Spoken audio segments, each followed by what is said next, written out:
সমস্যা ছিল। চাকরি হারিয়ে চিকিৎসা সংক্রান্ত দুশ্চিন্তাতে জর্জরিত ছিলেন। গতকাল তীব্র মানসিক টানাপোড়েনে স্ট্রোক করে পরলোক গমন করেছেন। মুখ্যমন্ত্রীর পরীক্ষা নেওয়ার সিদ্ধান্ত এই মৃত্যু যন্ত্রণাকে ত্বরান্বিত করেছে। এখনো যদি যথার্থ বিচার না পেয়ে সসম্মানে স্কুলে ফেরানোর ব্যবস্থা না করা হয়, তাহলে হয়তো পশ্চিমবঙ্গ নিষ্পাপ শিক্ষক শিক্ষিকা এবং শিক্ষাকর্মীদের লাশের স্তূপে পরিণত হবে। এর দায় সম্পূর্ণভাবে রাজ্য সরকার, বিচার বিভাগ এবং নোংরা রাজনীতির অংশীদারদের নিতে হবে।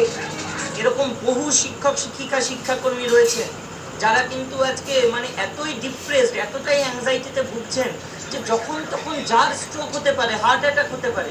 দুর্নীতি করলো একটা প্রতিষ্ঠান, তাদের দুর্নীতির কারণে আজকে যদি আমাদের চাকরি চলে যায়, সবাই তো নিতে পারে না এটা। আজকে অবশ্যই তিনি রোগে ভুগছিলেন, কিন্তু এই যে অ্যাংজাইটি বা ডিপ্রেশনে ভোগা, সেটাই তাকে স্ট্রোকের দিকে ঠেলে দিয়েছে। বৃহস্পতিবার জঙ্গিপুর শ্মশানে শেষ যুদ্ধ সম্পন্ন হয় প্রয়াত চাকরিহারা শিক্ষকের। ব্রতদীপ ভট্টাচার্য ও রাজীব চৌধুরীর রিপোর্ট, এবিপি আনন্দ। প্রধানমন্ত্রী মঞ্চের ওপর থেকে যেটা নিয়ে আমি বৈশ্বনাথ চট্টোপাধ্যায়ের কাছে আসবো, বলছেন যে শিক্ষা নিয়োগ দুর্নীতিতে পরিবারগুলো শেষ হয়ে যাচ্ছে, হাজার হাজার